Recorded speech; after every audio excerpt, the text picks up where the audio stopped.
예, 부쩍 날이 많이 추워졌습니다. 우리가 몸이 움츠린다 이런 표현을 씁니다. 그러나 또 우리 마음은 더욱 또 하나님께 붙들리는 그런 부분이 있습니다. 사실 성령이 임하면 우리 안에 성령의 충만함이 금방 찬송도 드렸지만 성령이여 우리 안에 감동하사 또 충만하사 그런 크신 권능 또 은혜를 받는 삶을 살게 되는 그러한 변화, 거듭남이 있습니다. 그렇지만 성령이 우리에게 임할 때 그러한 충만함과 함께 감사와 함께 필히 우리 안에는 갈등이 일어납니다. 성령의 임함이 없으면 그냥 한 마음으로 삽니다.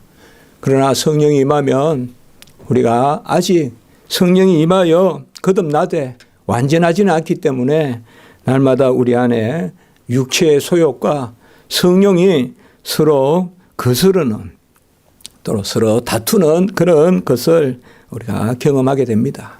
그래서 더욱 몸부림치는 부분이 있고 또 기도하고 또 더욱 애통하는 애통이란 게 뭐겠습니까? 결국은 나의 연약함과 하나님의 은혜가 부딪혀서 그때 우리가 우리 자신을 보고도 애통하고 또 하나님의 일할 때도 울며 씨를 뿌리고 눈물로 씨를 뿌리고 그러한 눈물과 울음이 있는 우는 것이 있는 그것이 바로 우리의 모습입니다.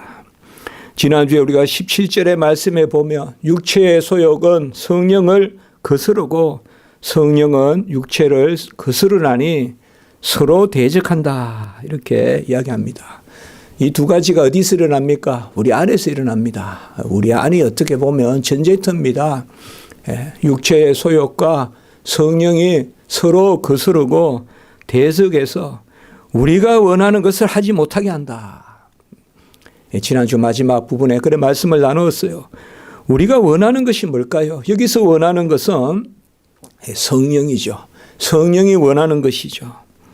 이제 우리는 우리가 사는 것이 아니라 내 안에 그리스도가 사시는데 내 안에 그리스도가 사심은 곧 내 안에 그리스도의 영이 사심이잖아요. 그렇기 때문에 우리가 원하는 것은 이제 성령이 원하는 것입니다. 성령이 우리 안에서 원하는 것. 거듭난 우리가 원하는 것. 바로 성령의 소욕입니다. 성령이 임하면 우리 안에 원하는 것이 생깁니다. 성령이 임하면 말씀에 감화가 생기고 말씀에 감화가 생기면 우리 안에 원하는 것이 그것을 우리가 성령의 소욕이다. 정서다 이런 말을 씁니다. 성령의 감화에 따른 내적 정서다. 뭐 정서란 말이 조금 낯설기도 하지만 달리 번역할 말이 없습니다. 그래서 우리 안에 감동과 함께 움직임이 있는데 그것이 뭐냐 하면 전체적으로 거룩한 그러한 소욕. 이건 나쁜 뜻이 아닙니다. 성령의 소욕. 그래서 우리 안에 원하는 것이 생깁니다. 당장 육신의 자녀로서 원하는 것들만을 가졌던 우리가 이제는 하나님의 자녀로서 원하는 것이 생깁니다. 그리고 하나님을 기쁘시게 하는 그런 원함이 또한 우리 안에 생깁니다. 우리의 제1가치관이 뭐냐? 하나님을 기쁘시게 하는 삶을 사는 것이다. 그리고 우리 안에 하나님의 뜻을 이루고자 하는 그런 원함이 생깁니다. 하나님의 뜻을 이루고자 하기 때문에 우리가 가다할 수가 없습니다.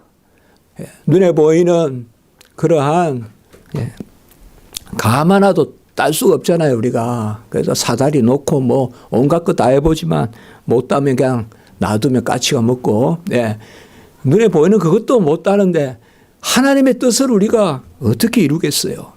하나님의 뜻을 이룸에 대한 소망이 생긴다는 것은 곧 뭡니까? 은혜를 간구하게 됩니다. 은혜를 간구하는 마음이 생깁니다. 내가 할 수 있는 것은 내가 하죠. 그러나 내가 할 수 없음을 알기 때문에. 그래서 하나님의 뜻을 이룬다 이 말은 주님의 뜻을 이루소서, 원대로 하옵소서. 겟세마네 기도와 같이. 그럴 때는 아빠 파테르, 아빠 아버지여, 아버지의 뜻을 이루소서 할 때는 바로 은혜를 구하는 것입니다. 그래서 우리 안에 거룩한 성령의 소욕이 생기면 은혜를 구하게 되고, 은혜를 구하게 되면 하나님께 영광을 올리게 됩니다. 그래서 우리가 영광의 도구가 되는 것입니다. 성령의 소욕은 거듭난 것입니다. 자연적으로 가지고 나는 것이 아닙니다. 뭐 예민하다고 많이 가지는 것도 아니고 잘 배웠다고 많이 가지는 것도 아닙니다. 바로 성령이 임하면 거듭난 그러한 영의 정서가 우리 안에 생깁니다. 성령의 정서가 생깁니다. 그래야 따뜻하게 데펴지고, 그리고 그 가운데 평화로운 마음을 누리게 되고, 잠잠하게 되고, 담대함이 생기고, 그리고 하나님 앞에 나서게 됩니다. 갈렙과 같이 나서게 됩니다. 이것은 교만하게 나서는 것이 아니라 담대함으로 나서는데, 그것은 은혜를 구하기 때문에 담대한 것이지 나의 자질을 구하기 때문에 담대한 것이 아닙니다. 그래서 애통하며 회개하만 충만하게 하소서. 그만 찬송했지만 애통하며 회개하만 충만하게 하소서. 예수여 비오니. 바로 하나님 앞에 간구하면서 성령이 임하면 우리가 나아가는 것입니다. 성령의 인도하시는 바가 되면, 지난주에 마지막 절에 보았습니다. 18절에 성령이 인도하시는 바가 되면, 또 성령이 이끄시는 바가 되면, 우리가 지난주에 보았지 않았습니까? 성령을 따라 행하라. 이 말은 성령을 따라 걸으라. 본래 원어는 걷는다. 그러니까 성령을 따라 걷는데 성령이 이끄시는 바가 되면, 이것은 구약으로 말하면 구름 기둥, 불 기둥에 따라서 이스라엘 백성이 가기도 하고 서기도 하고 한다는 것이죠. 바로 그 말씀이에요. 성령의 인도하는 바가 되면 18절에 율법 아래에 있지 않는다. 이 말이 뭡니까? 바로 성령의 인도하는 바가 되면요, 성령이 임하면 능력이 임한다. 맞습니다.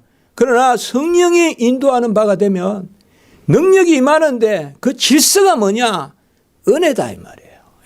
그래서 성령이 임하면 은혜가 우리 안에 역사합니다. 그래서 율법 아래에 있지 아니하니라 이렇게 말하는 것입니다. 성령이 임한 게 뭐예요? 애통하는 거예요. 은혜를 구하는 거예요. 나는 할 수 없다. 눈물을 흘리는 거예요. 그 성령이 임한 거예요. 그때 능력이에요. 그게 능력이에요. 성령이 임한다고 무슨 막 알통이 생기고, 성령이 임한다고 무슨 막 그냥 작대 뛰어넘기 막 하고, 그거 아닙니다. 성령이 임한다는 것은 납작 엎드려서 우는 거예요. 납작 엎드려서. 주여, 내 마음에 소욕은 있는데, 나의 원함은 있는데, 겟세마네에 우리 주님 이 땅에 오셔서 구속주로 대속주로 구주로 오셔서 만 백성을 구원하시는 원함이 있는데, 그 잔의, 그 고난의 잔은 아버지의 원대로 하옵소서. 아버지의 원대로 하옵소서. 여러분, 뭐 기분이 좋을 때가 있습니다. 내가 잘 믿는 것 같을 때가 있습니다. 그럴 때는 납작 엎드려 있을 때예요. 가장 납작 엎드려 있을 때예요. 근데 아무것도 없을 때예요. 아무것도 없을 때예요. 그러면 몸을 이렇게 움츠림줄 할 힘도 없을 때예요. 그때 하나님이 일으키시고, 함께 살리시고, 함께 일으키시고, 함께 하늘에 앉히시고. 에베소 2장 5절 6절의 말씀이죠. 그래서 우리가 지난주까지 성령의 인도하시는 바가 되면 율법 아래에 있지 아니하다. 이 말이 곧 성령의 인도하시는 바가 되면 은혜 아래에 있다. 공로 아래에 있지 아니하고 은혜 아래에 있다. 율법 아래에 있지 아니하고 십자가 아래에 있다. 바로 성령이 임하면 바로 우리가 성령의 이끌림을 받는 그런 의의 종이 된다는 것을 말씀하고 있습니다. 오늘 말씀에서 저는 오늘 읽었던 말씀을 오늘과 다음 주 2주에 걸쳐서 살펴보려고 합니다. 뚜렷하게 대조가 되어 있습니다. 육체의 일이라는 19절의 말, 그리고 15가지가 쭉 열거가 되어 있어요. 육체의 일은 현저하니 하면서 무려 15개를 쭉 이렇게 나열했습니다. 성경에는 이렇게 나열하는 곳이 많아요. 죄에 속한 것은, 정욕에 속한 것은, 또 하나님이 싫어하시는 것은, 미워하시는 것은, 또 어둠에 속한 것은 쭉 있습니다. 그 중에서 가장 길게 또 이렇게 구체적으로 쓴 것 중에 하나가 오늘 바로 이 말씀입니다. 그래서 육체의 일과 그리고 22절에 성령의 열매, 이것도 9가지로, 성령의 열매를 9가지로 그렇게 뚜렷하게 대조해 놓고 있습니다. 육체의 일과 성령의 열매인데, 우리가 먼저 기억할 것은 육체의 일은 복수로 썼어요. 사실 육체의 일은 복수로 쓰고, 성령의 열매는 오직 성령의 열매, 사실 단수로 썼습니다. 이것도 좀 생각해 볼 필요가 있습니다. 그리고 육체의 일은 15가지를 이야기했지만은 21절에 오늘 말씀해 보면 또 그와 같은 것들이라, 투기와 술 취함과 방탕함과 또 그와 같은 것들이라 라고 해서 사실 15가지에 한정되는 것이 아니라 더 많다, 끝도 없다, 이렇게 표현하는 그런 경향이 있습니다. 지금 여기에. 그래서 육체의 일이라는 것은 복수로 썼고 15가지를 열거했는데 또 그와 같은 것들이라 이렇게 쓰니까 사실상 그냥 15가지는 예시고 끝도 없다. 죄는 하나님이 만드신 게 아닙니다. 인간이 만드는 거예요. 죄는 창세기 안 나타납니다. 끝도 없습니다. 하나님이 지으신 것은 끝났습니다. 우리 진화론이 아닙니다. 창조론입니다. 각기 종류별로, 나무는 나무대로, 하늘에 새는 새대로, 바다의 고기는 고기대로 각기 종류대로 다 지었습니다. 이게 우리 창조설입니다. 우리는 이걸 믿습니다. 당연하죠. 창세기는 믿습니다. 그런데 죄만, 오직 이 세상에 있는 것 중에 죄만 하나님이 지으신 것이 아니에요. 그렇기 때문에 죄는 각양각색으로 알 수가 없어요. 언제 무슨 유혹으로 죄가 생길지 알 수가 없습니다. 죄는 한정할 수가 없다 이 말씀입니다. 죄의 현상은 끝이 없습니다. 그래서 복수로 15가지 있었지만 15가지 이게 다가 아니라 끝도 없습니다.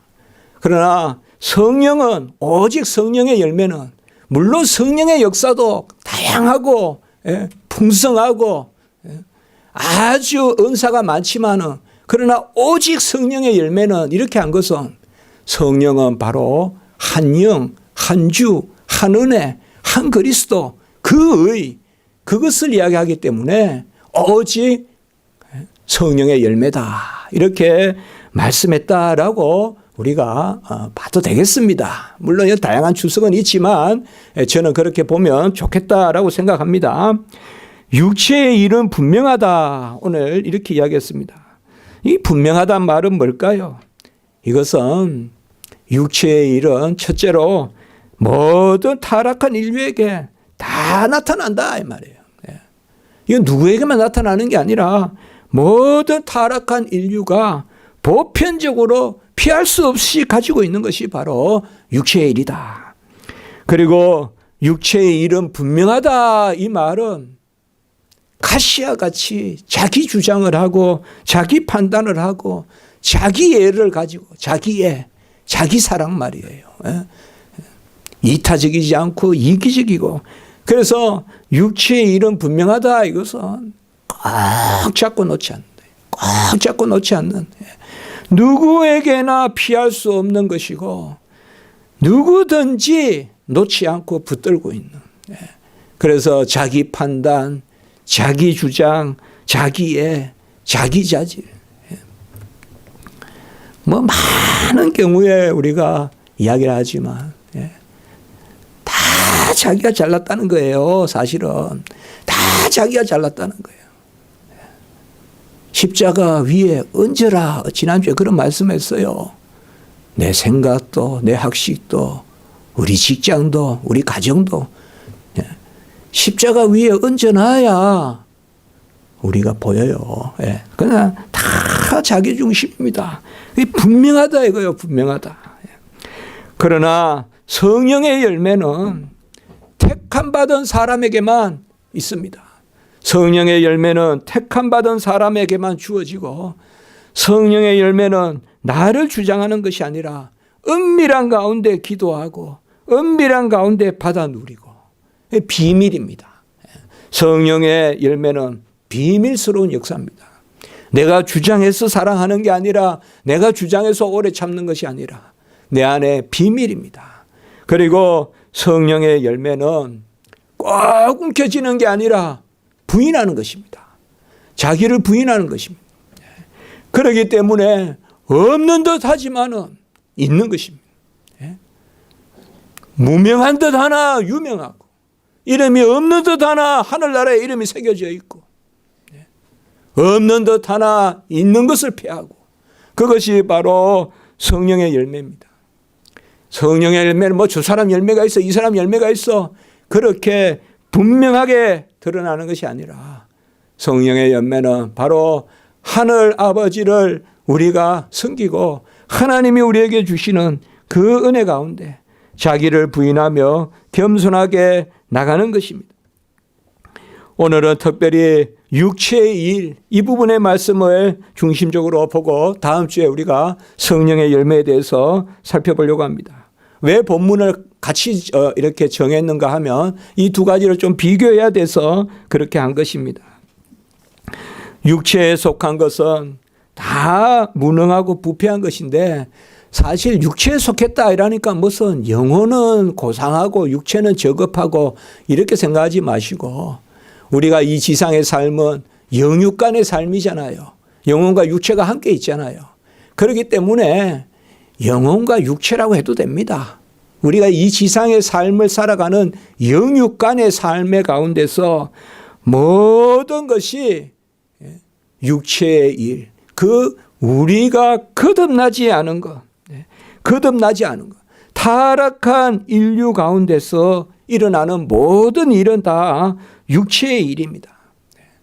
아담은 하나님이 순전하게 지었지만은 그 순전한 것을 타락으로 말미암아 잃어버렸잖아요. 하나님의 형상을 주셨고 고상함을 주셨지만은 잃어버렸잖아요.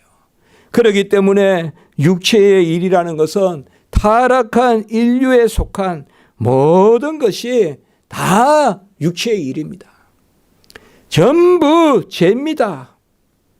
전부 자의적이고 무분별하고 무질서하고 예측할 수가 없습니다. 예측할 수가 없어요. 어릴 때 위인 전기를 읽어서 분명히 사필 기정이란 말도 배웠는데 모든 것은 옳게 돌아간다는 걸 들었는데 뭐 위인전을 읽으니까 그렇지 않은 거예요. 어릴 때. 이제 시험을 치는데 고전 시험이라고 그 학교에서 이렇게 뽑혀가서 어디 딴 데 무슨 대평가 가서 시험을 쳐본 적이 있는데 왜 이순신 장군이 착한데 그러니까 죽을까? 노량에서 죽을까? 뭐 이런 이야기들. 그리고 이렇게 그 어린 눈에 봐도요. 그 칠수가 없잖아요. 칠수가 없어요. 뭐 세상에는 좋아서 그렇게 말하지만은 뭐 고진감래란 말도 있고 열심히 그 마치 우리가 그렇게 가르치죠 아이들에게. 그러나 정말 그렇습니까? 우리 하박국 선지자가 하나님 앞에 서서 질문했듯이 왜 악인은 흥하고 왜 이스라엘 하나님의 백성은 저렇게 멸망하냐 이렇게 이제 노래도 하잖아요. 사실상 육체에 속한 것은 그 속성상 무질서한 겁니다. 맹목적인 것입니다. 맹목적인 것입니다. 한때는 이렇게 하라고 해놓고 시간이 흐르면 전혀 그것이 무용해지고 이런 것도 많잖아요. 요새 학생들 또 입시도 하는데 막 지금은 이게 최고라 하는데 또 1, 20년 지나보면 또 다를 수도 있잖아요. 가치관도 바뀌고. 사실상 뭐 좋게 말해서 세상이 변하는 것이지 나쁘게 말하면 육체에 속한 것은 전부 우리가 예측할 수가 없어요. 그것에 소망을 두었다가는 다 절망하게 돼 있어요. 그것이 이 세상이에요. 그렇기 때문에 더 좀 속여야 산다 그러고 더 약사 빨래야 산다 그러고 더 발빠르게 움직여야 된다 그러고 이러한 것들이 사실 교과서에 안 나오는 또 다른 그러한 세상의 이치가 마치 있는 같이 그렇게 돌아가잖아요. 아무리 뉴스를 봐도 뭐가 참 뉴스인지 알 수도 없고 갈수록 또 혼돈스러운 이런 거잖아요. 육체의 일이라는 것은 바로 그런 것입니다. 하나님이 하나님의 형상을 주셔서 지정의를 주셨는데 이제 타락한 인류는 아는 것도 올바르지 않고 느끼는 것도 올바르지 않고 뜻하는 것도 올바르지 않습니다. 아무것도 알 수가 없습니다. 이것이 바로 육체의 일입니다. 아무리 내 자신을 가꾸고 내 자신을 수련하고 내 자신을 학식으로 채우고 무슨 이것저것 뭐 요새 사람들 무슨 선을 하니 요가를 하니 뭐 온갖 것들을 다 육체에 질서를 부여하고자 해봐도 안 됩니다. 안 됩니다. 갈수록 저는 무슨 비관론자는 아니지만 그러나 세상은 분명한 것은 낙관적이지도 않습니다. 벌써 코로나나 이런 것도 생기는 것도 이거는 어떻게 보면 자연 그 자체라기보다 인간의 어떤 이기심, 인간의 욕심 이런 것들이 불러내는 그러한 알지 못하는 병들이잖아요. 그러나 우리가 다 어떻게 생각합니까? 이제 이 병이 인류의 마지막 병이라고 생각하는 사람 아무도 없을 거예요. 더 고차적인 또 그런 전염병이 나올 수 있고 끊임없이 이제 그래도 감사하게도 마스크 정도로 이렇게 보호가 되는 정도라면 감사하지만 또 어떻게 될지 모른다 이 말이에요. 제가 절대 비관론은 아닙니다. 그러나 하나님의 일이 아니라 세상의 일은 어떻게 보면 이렇게 알 수가 없고 무질서하고 성령의 열매는 하나님이 주시는 것이기 때문에 일정하고 성령도 한 분이고 부르심의 한 소망이고 에베소 4장 4절 그 성령의 역사는 하나로 가요. 하나로. 그래서 성령도 한 분이고 부르심의 한 소망이고 주도 하나고 믿음도 하나고 세례도 하나고 하나님도 하나고 이게 에베소 4장 4절에서 6절까지 말씀이에요.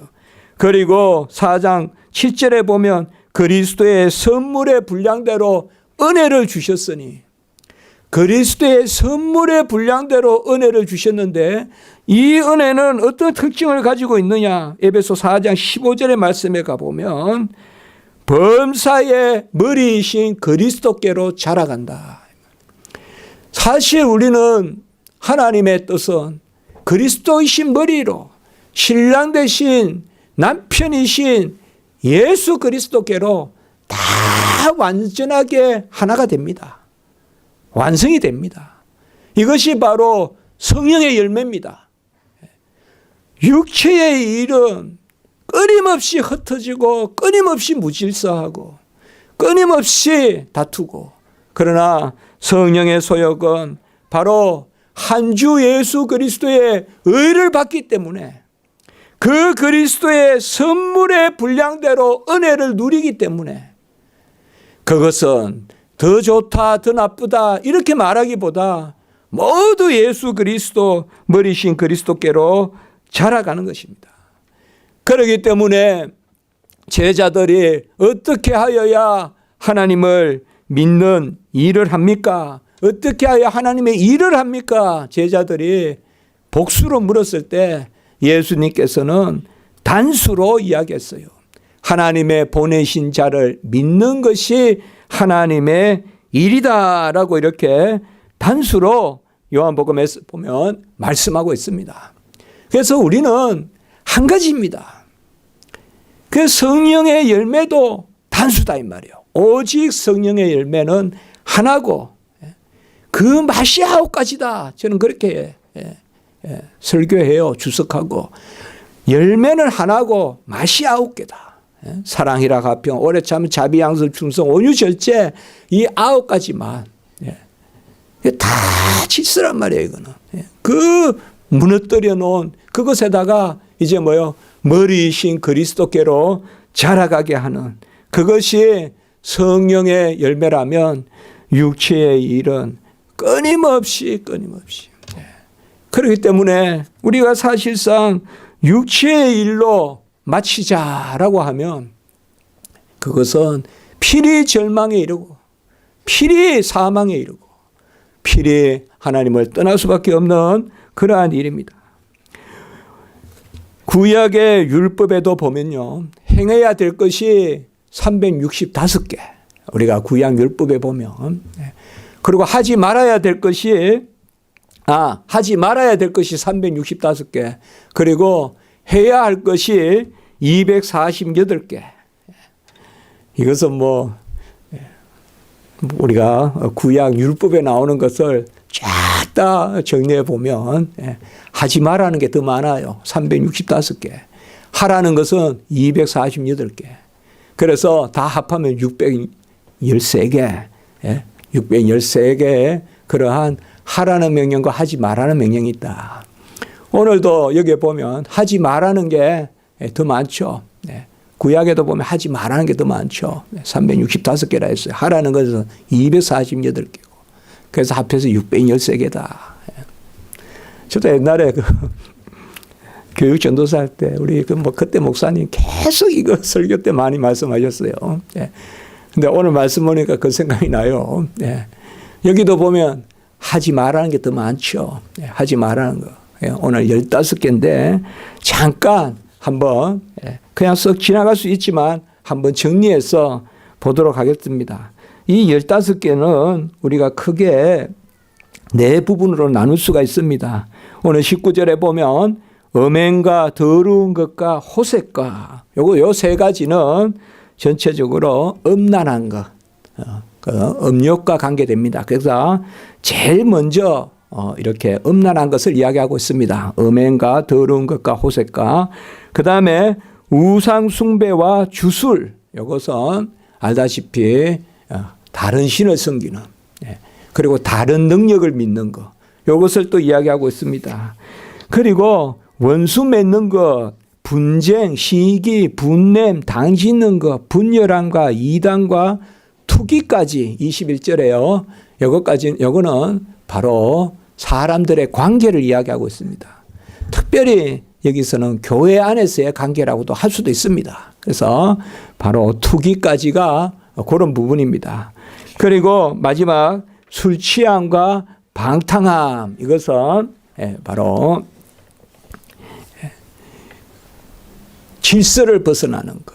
하나님의 질서, 의를 벗어나는 그러한 문란한 것 그것을 말하고 있습니다. 그래서 전체적으로 15가지를 이렇게 말하고 있고 그리고 아까 말씀과 같이 또 그와 같은 것들이라 이렇게 해서 성령의 열매는 어떻게 보면 9가지 딱 특정해 놨는데 이 죄에 대해서는 육체의 일에 대해서는 또 그와 같은 것들이 많다 이렇게 이야기하고 있습니다. 제가 여기저기 주석 보고 보통 이 말씀은 제가 전에도 한번 설교를 했었는데 그냥 빨리 이렇게 넘어갔었는데 오늘은 조금 이걸 하나씩 좀 금방 한번 살펴보겠습니다. 그래서 제가 여러 주석도 보고 칼빈 주석도 보고 또 여자 주석도 보고 그렇게 한번 잠깐 봤습니다. 유익할 것 같아서 잠깐만 보겠습니다. 음행이다. 첫 번째 음행이라는 것은 바로 이성과 간음을 하는 그것이 이제 음행이죠. 음행입니다. 그러니까 하나님의 질서는 생육하고 번성하고 충만하고 다스리고 지키라. 그렇게 하나님이 명령하셨잖아요. 인간을 지으시고. 그리고 뭐요? 가정을 이루게 하셨죠. 그래서 생육하고 번성하고 충만하고 다스리고 지킨다. 이러한 하나님의 인류에게 주신 그러한 문화 명령이라고도 하는데 그러한 일을 감당하려면 사실상 건전한 가정을 이루라. 그렇게 말씀하고 있어요. 그렇기 때문에 하나님은 문화 명령과 함께 가정 명령을 주셨다. 그 가정 명령이 바로 남녀가 부모를 떠나 한 몸이 되는 것이죠. 그렇죠. 그래서 음행이라는 말은 그러한 가정을 이룸이 없는 그러한 간음, 또 이성 간의 간음, 이것을 금하는 것이 음행입니다. 그리고 두 번째, 더러운 것은 하나님의 보시기에 가증한 것. 하나님이 보시기에 가증한 것. 이런 것은 전부 더러운 것입니다. 질서에 속하지 않는 남자와 여자의 그러한 마땅한 자리를 바꾸는 것. 이런 것은 전부 다 더러운 것입니다. 그리고 하나님이 주신 그러한 건전한 질서, 그것을 넘어서는 하나님이 보시기에 거룩하지 않은 것, 그것은 더러운 것입니다. 그리고 세 번째는 호색이다. 이 호색이라는 말은 특별히 과한 사치, 과한 그러한 욕심, 이런 것을 호색이라고 할 수가 있습니다. 전부 다 성경을 가만히 보면요, 아주 과한 욕심을 다 정욕과 연결시켜요. 그걸 잘 생각하셔야 돼요, 여러분들. 그냥 모든 과한 욕심에는 음란함이 깃들고 있어요. 음란함이 깃들어 있어요. 그래서 주로 보면 욕심쟁이가 음란해요. 그게 호색이라는 게 그런 부분입니다. 그러니까 특별히 제가 주석 같은 데 보면 막 그냥 잔치를 벌이고 막 과한 사치로운 잔치. 우리나라는 그런 거 없지만 외국에는 누가 파티를 비싸게 하느냐, 그게 그 사람의 지위라고 하는 말을 들어본 적이 있어요. 제가 얼마나 값비싼 파티를 하냐. 그러니까 이런 게 호색이에요. 크게 보면. 그러니까 자기를 과하게 치장하고 과하게 드러내는. 그러니까 우리 기독교인들은 항상 좀 절제하는 그런 것이 필요하겠죠. 그래서 이 세 가지는 전체적으로 우리의 몸이 고린도전서 6장 13절에 보면 우리 몸은 음란을 위하여 있지 않고 주를 위해 있다, 이렇게 말씀했습니다. 그리고 음행하는 자는 몸으로 죄를 범한다, 또 이렇게도 이야기했습니다. 다른 것은 전부 소유로 범하는데 음행은 존재다, 이렇게 보는 겁니다. 그러니까 다른 것은 무슨 그거는 소유인데 음행은 몸으로 범하는 것이다, 이렇게 말하고 있어요. 그리고 고린도전서 6장 19절에 보면 바로 우리 몸이 성령의 전이다. 그래서 고린도 교회에 여러 문제가 있는데 그 문제의 본질적인 것을 가만히 읽어보면 두 가지예요. 첫 번째가 음행이고 두 번째가 판단이에요. 그래서 막 서로 판단하는 거예요. 그러나 그 첫 번째가 바로 음행을 멀리하라. 우리는 빛의 자녀들처럼 행해야 되고 빛의 갑옷을 입고, 에베소 5장 8절에 빛의 자녀들처럼 행하라. 그리고 로마서 13장 12절 빛의 갑옷을 입고, 그리고 로마서 13장 14절 바로 다음 절에 보면 예수 그리스도로 옷 입고 정욕을 위하여 육신의 일을 도모하지 말라, 이렇게 이야기하고 있습니다. 그래서 예수 그리스도의 옷 입고 빛의 갑옷을 입고 빛의 자녀들처럼 행하라, 그렇게 이야기하고 있습니다. 제자들이 무엇이 더러운가, 무슨 음식이 더러운가, 우리 주님께서 뭐라 그랬어요? 들어가는 것이 더러운 것이 없고, 아니 좀 떨어진 거 주워 먹는다고 그렇게 더럽지 않다는 거예요. 물론 더럽지만은 뭐가 이게 더럽냐 저게 더럽냐, 우리 주님 뭐라 그랬어요? 들어가는 것이 더러운 것이 아니라 우리 마음에서 나오는 것이 더러운 것이다, 이렇게 이야기했어요. 내 마음에 더러운 나오는 거, 그거는 생각도 않고 먹는 게 깨끗하다 이렇게만 하죠. 그거 들어가는 것이 더러운 것이 없고 사람의 마음에서 나오는 것이 악한 생각인데 그때 이제 주님이 말씀했어요. 그 중에 제일 첫 번째가 악한 생각의 제일 첫 번째가 음란이에요.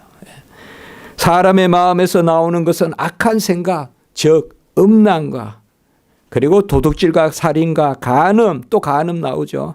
탐욕과 악독과 속임과 음탕과 질투와. 그래서 쭉 말씀하는데 사람의 마음에 나오는 생각 중에 가장 악한 것이 바로 첫 번째 나오는 것이 음란과 그리고 간음과 음탕 이런 것을 이야기하고 있습니다. 자, 이것이 처음에 세 가지입니다. 음행과 더러운 것. 음행과 더러운 것. 음행은 바로 한 몸을 이루는 가족 외에 그러한 그런 남녀의 모습들이 음행이고 더러운 것은 하나님의 거룩함을 떠난 것이 더러운 것이고 호색이라는 것은 과한 사치 이런 것들이 다 정욕과 관계된다. 막 붉고 노랗고 막 이런 거 막 그냥 화려하게 꾸미고 이런 거 있잖아요. 모르겠습니다. 우리 취향은 좋지만은 막 붉고 막 있잖아요. 그런 것들이 다 음란과 관계된다. 이렇게 말하고 있습니다. 그리고 20절에 보면 우상 숭배와 주술이다. 우상 숭배는 로마서에 가보면요. 이 타락한 인간의 본질이 우상 숭배예요. 로마서 1장 20절에서 23절에 가보면 하나님의 모든 만물이 능력과 하나님의 능력과 신성을 밝히 보여 드러내는에도 불구하고 하나님께 하나님을 영화롭지도 않고 감사하지도 않고 바로 썩어질 새와 짐승과 걸어다니는 동물로 우상 숭배를 한다 이렇게 이야기하고 있죠. 사실상 우상 숭배는 타락한 인류는 누구에게나 들어오는 것입니다. 그러니까 하나님께 감사하고 하나님을 영화롭게 하지 않은 것 그것이 바로 우상 숭배다 이렇게 말하고 있습니다. 그리고 주술이라는 것은 바로 무슨 신비한 능력 이런 것을 나무에게서 찾고 산수에서 찾고 산이나 물에서 찾고 그리고 무당을 찾아가고 점을 치고 이런 것들이 다 주술입니다. 이게 다 육체의 일이라는 것입니다. 점쟁이 예언자 우리 십자가지기 성도님들은 그런 자리는 밟지도 마세요. 무슨 뭐 이렇게 하고 이런 거 하는 거 있잖아요. 뭐 물어보고 이런 거 하지 마세요. 그 주술이에요, 주술. 그래서 우상 숭배와 주술. 그래서 네 번째, 다섯 번째 우상 숭배와 주술. 이것은 뭐예요? 바로 1계명과 2계명을 바로 지키라 이 말이에요. 오직 한 분 하나님만 사랑하고 마음과 뜻과 정성과 목숨과 힘을 다하여 그를 사랑하고 그리고 우상은 만들지도 절하지도 섬기지도 말라. 우리는 매주 읽으면서 새기잖아요. 그것이 바로 우상 숭배와 주술이에요.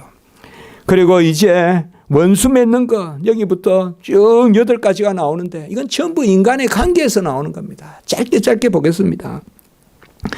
원수 맺는 것은 하나님을 멀리하면 사람과 원수가 됩니다.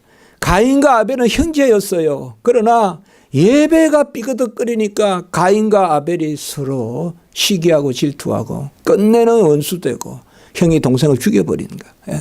그래서 사실상 하나님은 원수라도 사랑하라 그랬잖아요.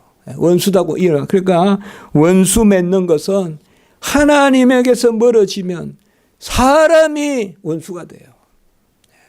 우리 잘 생각하셔야 됩니다. 괜히 사람이 미운 것은 내가 하나님께 멀어져 있는 거예요. 우리 영적으로 그걸 분별해야 돼요. 괜히 사람이 미운 것은 그럴 때 있어요. 막 힘들 때 있어요. 어떨 때는 막 그냥 막 그물에 갇힌 고기 같아요. 벗어나지를 못할 것 같아요. 인간관계가. 그러나 하나님과 해결해야 돼요. 그 사람과 해결할 수가 없어요. 하나님과 해결해야 돼요.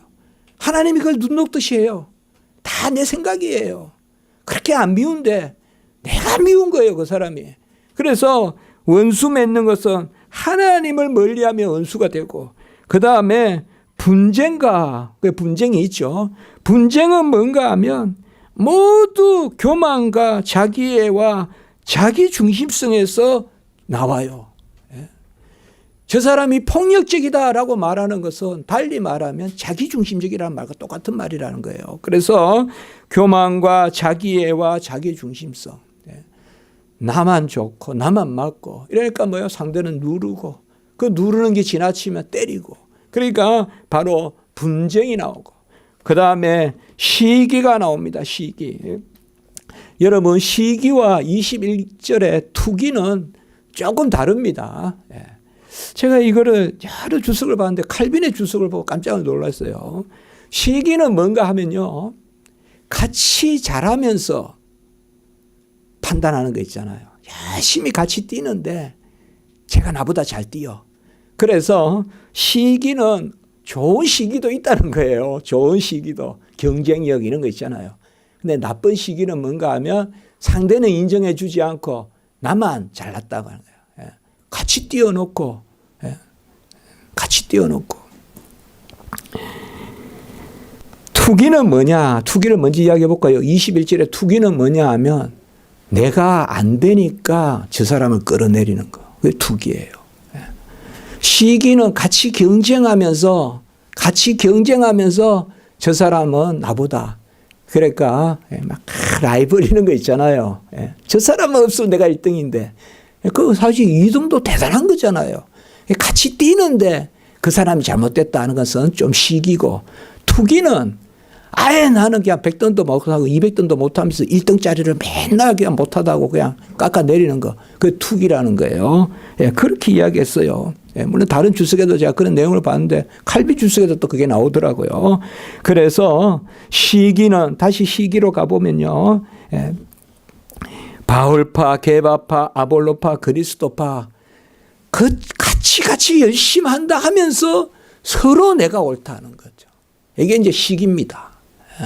시기입니다, 여러분들. 투기는 아예 그냥 안 하면서 요구하는 거고, 시기는 나도 너도 하면서 내가 오라 하면서 바울파, 게바파, 아볼로파. 그리고 은사도 마찬가지예요. 나는 말씀을 잘 전해, 나는 뭐 봉사를 해. 그것도 또 시기라는 거예요. 그래서 이 시기라는 것은 열심히 있어요.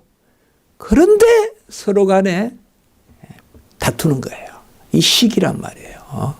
그래서 어떻게 보면 이 투기는 금방 딱 눈에 띄는데 시기는 어떻게 보면 잘 눈에 안 띌 수도 있다 이 말이에요.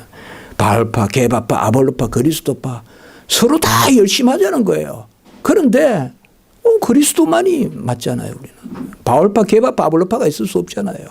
사람들이 서로 잘 믿는다 하면서 서로 시기하는 그리고 은사와 직분에 있어서도 그렇고 특별히 고린도 교회에 보면 시기가 많았거든요. 구제에 있어서도. 구제는 남을 돕는 건데 서로 잘 돕는다고 다투고 또 은사 하나님이 주신 일도 교회 일 섬기는데 서로 잘 섬긴다고 다투고 직분 하나님이 주신 직분인데 서로 잘한다고 이런 것들도 육체에 나오는 것입니다. 고린도전서 3장 3절의 말씀에 보면 너희는 아직도 육신에 속한 자로서 너희 가운데 시기와 분쟁이 있으니 아까 분쟁이 있었잖아요. 시기와 분쟁이 있으니 같이 열심을 내는데 시기하고 다툰다 이 말이에요. 시기와 분쟁이 있으니 어찌 육신에 속하여 사람을 따라 행함이 아니요. 오늘 말씀과 똑같죠. 바로 육체의 일에 속한 것이다. 이렇게 말하고 있습니다. 그리고 고린도전서 1장 32절 우리가 잘 아시다시피 자랑하는 자는 주 안에서 자랑하라. 우리가 사실 주의 일을 한다는 게 얼마나 감사합니까? 우리가 간혹 종말적 상황을 잘 종말 신앙을 가지라 그러는데 제가 이런 말씀 드리는 것은 너무 과한 말씀인지 모르겠지만 항상 죽음도 묵상해야 돼요. 우리가 죽음의 순간에 얼마나 답답하겠어요. 시기했다는 게. 내가 내 경기장을 뛰면 되는 거지. 표대를 향하여. 옆에 같이 뛰면 같이 손잡고 뛸 일이지. 얼마나 한심한 노릇이에요.